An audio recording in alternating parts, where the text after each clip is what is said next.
என் பெயர் சொல்ல விரும்பவில்லை. இது என் கதை. எல்லாரும் என்னை ஒரு துரோகி, கேவலமான பொம்பளைன்னு முத்திரை குத்தலாம். ஆனா ஒரு நிமிஷம் ஏன் இடத்துல இருந்து யோசிச்சு பாருங்க. ஒரு பொண்ணுக்கு அவ புருஷன்கிட்ட இருந்து என்ன வேணும்? அன்பு, பாதுகாப்பு, அவளுக்குன்னு ஒரு உரிமை. ஆனா என்னை என் புருஷன் ஒரு பொருள் மாதிரி நடத்தினான். அவனோட அந்த ஒரு முட்டாள்தனமான முடிவுதான் இன்னைக்கு எங்க வாழ்க்கையையே தலைகீழ மாத்திடுச்சு. இத நான் பெருமையா சொல்லல. ஆனா இதுதான் நிஜம். நடந்தத நடந்தபடியே சொல்றேன், கேளுங்க. அன்னிக்கு ராத்திரி மணி சுமார் 10 இருக்கும். என் புருஷன் சோஃபாவுல உட்காந்துக்கிட்டு கையில ஒரு சின்ன மோதிரத்தை வச்சுக்கிட்டு பைத்தியம் பிடிச்ச மாதிரி பாத்துட்டு இருந்தான். அவனோட அந்த தவிப்ப பாக்கும்போது எனக்குள்ள ஒரு பக்கம் சிரிப்பாவும் இருந்துச்சு, இன்னொரு பக்கம் இப்படியும் ஒரு முட்டாள் இருப்பானான்னு கோபமாவும் இருந்துச்சு. அந்த மோதிரம் யாருடையது, எங்கிருந்து வந்துச்சு அப்படின்னு அவனுக்குள்ள 1000 கேள்விகள். ஆனா அந்த மோதிரம் ஏன் விரலுக்கு எப்படி வந்துச்சுங்கிற கதைய அவன் அறிஞ்சுக்கிட்டா அவன் உயிரே போயிடும். எல்லாம் சில வாரங்களுக்கு முன்னாடி ஆரம்பிச்சது. ஒரு நாள் சாயங்காலம் என் புருஷனோட நெருங்கிய நண்பன் ஒருத்தன் எங்க வீட்டுக்கு வந்திருந்தான். அவங்க 2 பேரும் ஸ்கூல் படிக்கும் போதிலிருந்தே நண்பர்கள். நான் கிச்சன்ல காஃபி போட்டுக்கிட்டு இருந்தேன். அப்போ அவங்க 2 பேரும் ஹால்ல ரொம்ப சீரியஸா ஏதோ பேசிக்கிட்டு இருந்தாங்க. அவனோட நண்பன் ரொம்ப பதட்டமாவும் கெஞ்சுற மாதிரியும் பேசிட்டு இருந்தான்.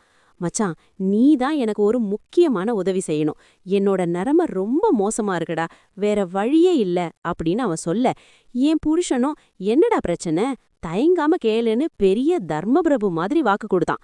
என் அம்மாவுக்கு உடம்பு ரொம்ப முடியலடா, இன்னும் கொஞ்ச நாள் தான் உயிரோட இருப்பாங்கன்னு டாக்டர் சொல்லிட்டாங்க. அவங்க சாகறதுக்குள்ள என் கல்யாணத்தை பார்க்கணும்னு ஆசைப்படுறாங்க. எனக்குன்னு ஒரு பொண்ணை காட்ட சொல்லி ரொம்ப வற்புறுத்துறாங்க. நான் என்னடா பண்ணுவேன்? ப்ளீஸ்டா, ஒரு பொய் சொல்ல எனக்கு உதவி பண்ணுன்னு அந்த நண்பன் கேட்டான். நான் கிச்சன்ல இருந்து இதையெல்லாம் கேட்டுட்டு தான் இருந்தேன். சரி, ஏதோ பண உதவி கேட்கறான் போலன்னு நினைச்சேன். ஆனா அவன் கேட்டது பணத்தை இல்ல, என்னையே. என் புருஷன் என்கிட்ட வந்து, ஏய் இங்க வா, இவன் பிரச்சனை உனக்கு புரிஞ்சுதா? இவன் அம்மாவுக்காக நீ ஒரு நாள் மட்டும் இவனுக்கு லவ்வரா நடிக்க முடியுமான்னு கேட்டான். எனக்கு தூக்கி வாரி போட்டுச்சு. என்னது, லவ்வரா நடிக்கணுமா? ஒரு கல்யாணமான பொண்ண போய் இன்னொருத்தனுக்கு லவ்வரா நடிக்க சொல்றியே, உனக்கு கொஞ்சம் கூட அறிவில்லையான்னு நான் கத்துனேன்.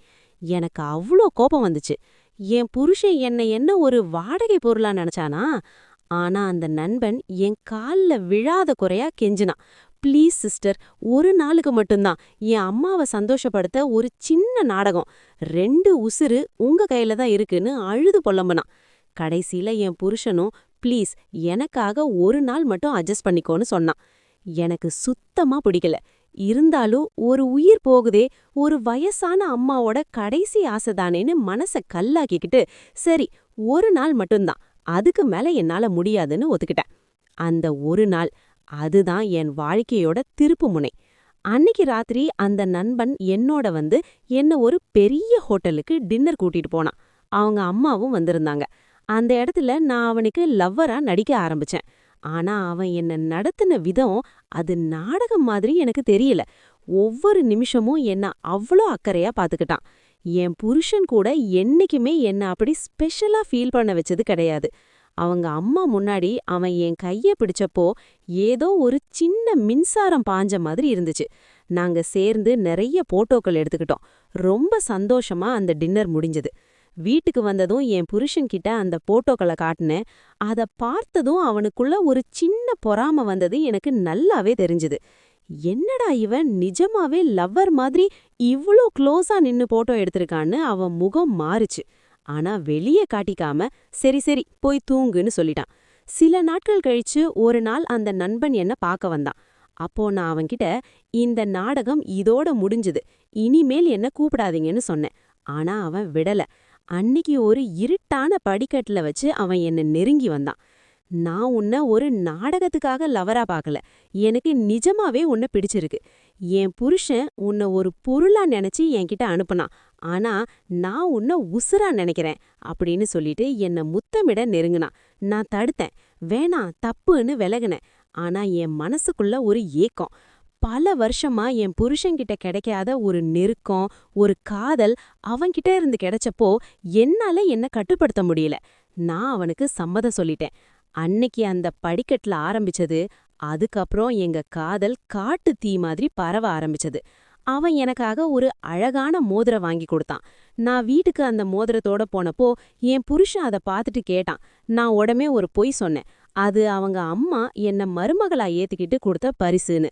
அந்த முட்டாள் புருஷனும் அதை அப்படியே நம்பிட்டான். இதற்கிடையில் அந்த நண்பன் என் புருஷன்கிட்ட இன்னொரு நாடகம் ஆடினான். மச்சான், எங்க அம்மா இன்னும் 1 வாரத்துல இறந்து போயிடுவாங்கன்னு டாக்டர் சொல்லிட்டாங்க. அந்த 1 வாரம் மட்டும் என் பொண்டாட்டி என் கூடவே தங்கி என் மனைவியா இருந்தா எங்க அம்மா நிம்மதியா உயிர் விடுவாங்கன்னு கேட்டான். நான் நினைச்சேன், எந்த ஒரு மானஸ்தனாவது இதுக்கு ஒத்துப்பானா? தான் பொண்டாட்டிய 1 வாரம் இன்னொருத்தன் கூட தங்குறதுக்கு சம்மதிப்பானா? ஆனா என் புருஷன் என்ன சொன்னான் தெரியுமா? சரி, என் பொண்டாட்டிய தானே கேக்குற, 1 வாரம் தானே, கூட்டிட்டு போன்னு சொல்லிட்டான். அவன் அந்த வார்த்தைய சொன்னதும் என் மனசுல என் புருஷன் மேல இருந்த கொஞ்ச நஞ்ச மரியாதையும் செத்து போச்சு. இவன் ஒரு ஆம்பளையா? என்னோட ஃபீலிங்ஸ் பத்தி கொஞ்சம் கூட யோசிக்காம என்னை இன்னொருத்தனுக்கு விட்டு கொடுக்க துணிஞ்சனேன்னு தோணுச்சு. அன்னைக்கே என் மனசுல நான் அவனை புருஷனா நினைக்கிறத விட்டுட்டேன். அந்த 1 வாரம் நான் அந்த நண்பன் கூட அவனோட வீட்ல தங்கியிருந்தேன். அவங்க அம்மாவுக்கு உடம்பு சரியில்லைங்கிறது உண்மைதான். ஆனா அவங்க இல்லாத நேரத்துல நாங்க ஒரு புதுமண தம்பதி மாதிரி வாழ ஆரம்பிச்சோம். நான் அவனுக்கு சமைச்சு கொடுத்தேன், நாங்க ஒன்னா ஷாப்பிங் போனோம், கேம்ஸ் விளையாடனோம். என் வாழ்க்கையில நான் அவ்ளோ சந்தோஷமா இருந்ததே இல்ல. அவன் என்ன அவ்ளோ காதலிச்சான், என்னோட ஒவ்வொரு அசைவையும் ரசிச்சான்.